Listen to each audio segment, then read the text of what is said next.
இயேசு அழைக்கிறார், இயேசு அழைக்கிறார். ஆவலாய் உன்னை தம் கரங்கள் நீட்டி இயேசு அழைக்கிறார், இயேசு அழைக்கிறார்.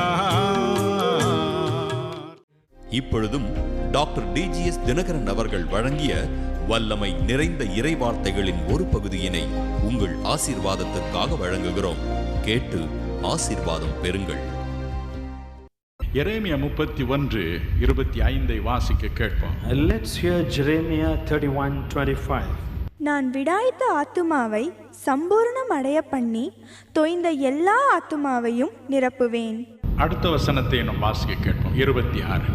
இதற்காக நான் விழித்து பார்த்து கொண்டிருக்கிறேன், என் நித்திரை எனக்கு இன்பமாயிருந்தது.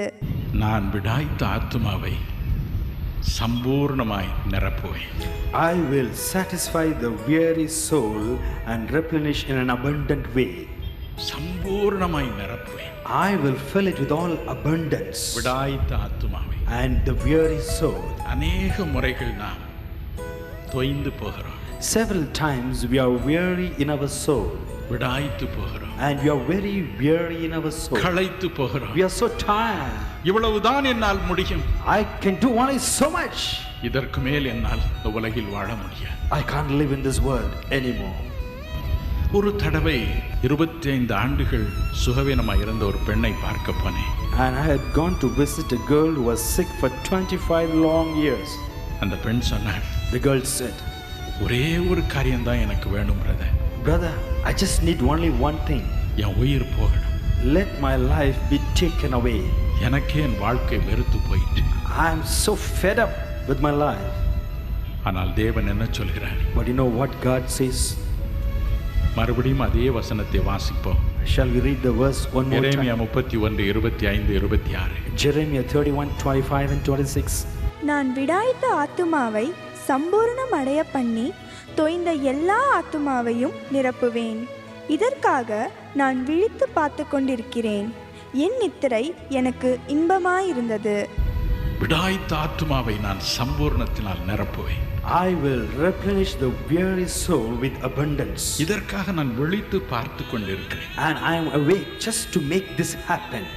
என் அன்புக்குரியவர்களே, Oh dearly beloved. 1 தீமோத்தேயு 6:17 1 Timothy 6:17. தேவனை பற்றி ஒரு காரியத்தை நாம் வாசிக்கிறோம். And we read about a certain thing about our God. நாம் அனுபவிப்பதற்கு சகல நன்மைகளையும் சகலவிதமான நன்மைகளையும் சம்பூர்ணமாய் கொடுக்கும் ஜீவனுள்ள தேவன். He is a living God who gives us richly all things to enjoy. அவர் ஜீவனுள்ள தேவன். He is a living God. உயிரோடு இருக்கிறார். He is alive. ஆகவே அவர் உற்று பார்த்து கொண்டே இருக்கிறார். Because he is alive, he keeps his eyes fastened upon every one of us. எந்த ஆத்துமா தொய்ந்து போய்விட்டது, And he wants to see which soul is weary எந்த ஆத்துமா விடாய்த்து போய்விட்டது, and which soul is so tired. அதை நான் சம்பூர்ணத்தினால் நிரப்பட்டேன். Let me replenish with all the goodness. இதற்காகவே நான் உயிரோடு இருக்கிறேன் என்று And because of this I am alive, he says. இதற்காகவே அவர் ஜீவனுள்ளவராய் இருக்கிறார். And just for this reason he is a living God. முதலாவது பாருங்கள். Firstly, ரோமர் 15:29. Romans 15:29. சுவிசேஷத்தின் பரிபூர்ணமான சம்பூர்ணமான ஆசீர்வாதம். And he will give us the blessing which is the abundance of the gospel. இவ்விதமான சுவிசேஷ கூட்டத்திற்கு வரும் பொழுது நமக்கு சுவிசேஷம் அறிவிக்கப்படுகிறது, நற்செய்தி அறிவிக்கப்படுகிறது. Whenever we come to a good news meeting like this, the gospel which is the good news is being proclaimed. இந்த நற்செய்தி என்பது என்ன? What is this good news? அது என்னென்ன ஆசீர்வாதங்களை கொண்டு வருகிறது? What are the blessings that it brings into us? ஏசாயா 52:7 பாருங்கள். Isaiah 52:7. அது 4 விதமான ஆசீர்வாதங்களை கொண்டு வருகிறது. And it brings 4 types of blessings. நீங்கள் கேட்டுக்கொண்டு இருக்கும் பொழுதே 4 விதமான ஆசீர்வாதங்கள் உங்களுக்கு வருகின்றன. Even as you are listening to the word of God, you are receiving 4 types of blessings. முதலாவது, Firstly, சமாதானம். peace. உங்களை அறியாமலே உள்ளத்தில் ஒரு சமாதானம். Even without knowing that you experience a peace within. யோவான் 14:27. John 14:27. இயேசு சொன்னார், Jesus said, என்னுடைய சமாதானத்தை உங்களுக்கு கொடுக்கிறேன். my peace give I unto you. உங்களுக்கு அறியாமலே இந்த சமாதானம் கொடுக்கப்படுகிறது. And even though you do not know what's happening, you are still receiving the peace. இரண்டாவது பாருங்கள், Secondly, we see நற்காரியங்கள், good works. நல்ல காரியங்கள். Good works. 2 கொரிந்தியர் 9:8 பாருங்கள். 2 Corinthians 9:8. நீங்கள் எல்லாவற்றிலும் எப்பொழுதும் சம்பூர்ணமுள்ளவர்களாக இருக்க வேண்டும் என்பதே தேவ சித்தம். It is the will of God that you should increase in the abundance of all blessing in all perfect things. எல்லாவற்றிலும் எப்பொழுதும் சம்பூர்ணமாய் இருக்க வேண்டும். In all things you need to have the abundance of blessing at all times. 3 யோவான் 2 சொல்கிறது, 3 John 2 says, பிரியமானவனே, my beloved, உன் ஆத்துமா வாழ்கிறது போல நீ எல்லாவற்றிலும் வாழ்ந்து சுகமாய் இருக்க வேண்டும். I want you that you prosper in all things even as your soul prospereth. அதுதான் தேவனுடைய விருப்பம். That is the desire of God. நல்ல காரியங்கள், All good things, சரீர சுகம், physical healing செய்யும் தொழிலில் லாபம், and profit in the business that you do, இவைகள் எல்லாவற்றையும் தர அவர் விரும்புகிறார். and he wants to give you all these. மூன்றாவது, Thirdly, ரட்சிப்பு, salvation. பாவத்திலிருந்து ஒரு ரட்சிப்பு, Salvation from sin. கெட்ட பழக்க வழக்கங்களிலிருந்து ஒரு ரட்சிப்பு, Salvation from evil and bad habits. பிசாசின் வல்லமையிலிருந்து ரட்சிப்பு, Salvation from the works of the evil spirit. நோயின் வல்லமையிலிருந்து ரட்சிப்பு. Salvation from the power of the diseases. இயேசு இதற்கென்றே இறங்கி வந்தார். Jesus came into this world just for this. நான்காவது பாருங்கள், Fourthly, we ஒரு see, தெய்வீக விசுவாசம் உள்ளத்திற்குள் வருகிறது. and we are able to experience a divine faith coming into உன் us. தேவன் ராஜரீகம் பண்ணுகிறார். Your God reigns.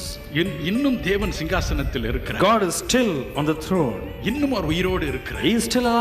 அவர் ஜீவனுள்ள தேவன். He is a living God. ஒரு பழைய சண்டே ஸ்கூல் பாட்டு இப்படி சொல்லுகிறது. An old Sunday school song says like this. எல்லாரும் பாடலாம். And shall we all sing it together? ஜீவிக்கிறார் இயேசு ஜீவிக்கிறார், என் உள்ளத்தில் அவர் ஜீவிக்கிறார், துன்பத்தில் எங்கள் துணையவரே, என்றென்றும் ஜீவிக்கிறார். ஜீவிக்கிறார் இயேசு ஜீவிக்கிறார், என் உள்ளத்தில் அவர் ஜீவிக்கிறார், துன்பத்தில் என்னல் துணையவரே, என்றென்றும் ஜீவிக்கிறார். ஜீவிக்கிறார் இயேசு ஜீவிக்கிறார், என் உள்ளத்தில் அவர் ஜீவிக்கிறார், துன்பத்தில் என்னல் துணையவரே, என்றென்றும் ஜீவிக்கிறார். செங்கடல் அவர் சொல்ல 2 நின்றது, பெரும் கோட்டை ஒன்று தரை மட்டமானது, அவர் சொல்ல குருடனின் கண் திறந்தது, அவர் தொட குஷ்டரோகி சுத்தமாயினான். ஜீவிக்கிறார் இயேசு ஜீவிக்கிறார், என் உள்ளத்தில் அவர் ஜீவிக்கிறார், துன்பத்தில் என்னல் துணையவரே, என்றென்றும் ஜீவிக்கிறார், துன்பத்தில் என்னல் துணையவரே, என்றென்றும் ஜீவிக்கிறார். இன்றும் அவர் ஜீவிக்கிறார். Even now, he is alive. இதற்காக நான் விழித்து பார்த்து கொண்டிருக்கிறேன் என்று அவர் சொல்கிறார். And he says, I am keeping my eyes open to see what I can do for my children. வேறொரு காரியத்தையும் அவர் சம்பூர்ணமாய் கொடுக்கிறார். And he also gives yet another thing in an abundant way. வேதம் என்ன சொல்கிறது? What the Bible says, யாக்கோபு 1:5 James 1:5. வாசிக்க கேட்போம். Let's listen to that. உங்களில் ஒருவன் ஞானத்தில் குறைவுள்ளவனாயிருந்தால் யாவருக்கும் சம்பூரணமாய் கொடுக்கிறவரும் ஒருவரையும் கடிந்து கொள்ளாதவருமாகிய தேவனிடத்தில் கேட்க கடவன், அப்பொழுது அவனுக்கு கொடுக்கப்படும். இது உலக ஞானம். This is the wisdom of the world. இதையும் கூட பாருங்கள், அவர் சம்பூர்ணமாய் கொடுக்கிறார். Even this, he gives it liberally and abundantly. இந்த ஞானம் இல்லாமல் உலகில் வாழ முடியாது. We can't live in this world without his wisdom. ஆகவே அதையும் சம்பூர்ணமாய் கொடுக்கிறார். And so he gives even that liberally and abundantly. ஒரு ஸ்கூல் இன்ஸ்பெக்டர் ஒரு பள்ளிக்கூடத்திற்குள் நுழைந்தார். Once a school inspector entered into a school campus. ஒரு கிளாஸ்ல போய் இப்படி கேட்டார். He went to a particular class and he asked, ஏம்பா திருக்குறளை எழுதியது யார்? who wrote Thirukkural? ஒரு பையன் கொஞ்சம் யோசிக்காமல் பதில் சொன்னார். One boy, without thinking about it, simply answered. Kambar என்று சொன்னார். He said, Kambar wrote Thirukkural. அவருக்கு வேர்த்து விறுவிறுத்து போச்சு. And the inspector was really annoyed. Kambar ஒரு திருக்குறள் எழுதியிருக்கிறா எனக்கு தெரியாம போச்சு. And he said, I never knew that Kambar had written another Thirukkural. உடனே அந்த ஆசிரியரை பார்த்து கேட்டார். Immediately he asked the teacher and asked, என்ன பையன் இப்படி சொல்றான்? why this boy is answering like this? Teacher சொன்னாரு. Teacher replied, சார் எத்தனையோ தடவை சொல்லி கொடுத்துட்டேன், பாரதியார் தான் Thirukkural எழுதினதுன்னு. several times I have taught to the students it's Bharadiyar who wrote Thirukkural. இந்த மண்டு பயிருக்கு தலையில ஏறவே மாட்டேன். But this foolish fellow cannot remember what I have said. இன்ஸ்பெக்டருக்கு தலை சுத்த ஆரம்பிச்சிருச்சு. Now the inspector was wearing. கூப்பிடிய ஹெட் மாஸ்டர் என்ன? He called the headmaster. என்ன சார் இது இந்த மாதிரி பதில் சொல்றாங்க அப்படி? Sir, what is this? These people are answering like this. Head master சொன்னாரு. The headmaster said, சார் நான் எத்தனையோ தடவை இந்த வாத்தியாருக்கு சொல்லிட்டேன். Sir, I have told this master several times. எப்ப பாரதியார் எழுதல, பாரதிதாசன் தான் எழுதினாருன்னு. I said it is not Bharadiyar who wrote Thirukkural but Bharatidasan. இன்னும் அதிகமா சுத்த ஆரம்பிச்சிருச்சு inspector. And the inspector's head began to spin even more. கடைசியில் அவர் சொன்னாரு. Finally he said, சரி நான் கடைசி கரெக்ட் ரிப்ளை சொல்றேன், இப்போ தெரிஞ்சுக்குங்கன்னு சொன்னார். I want to give you the correct reply. At least now you know what is the correct answer. எல்லாரும் பயபக்தியா நின்னு கேட்டாங்க. And all the teachers with reverence they were listening to the inspector. Avvaiyar தான் Thirukkural எழுதினதுன்னாரு. He said Avoyar is the one who wrote Thirukkural.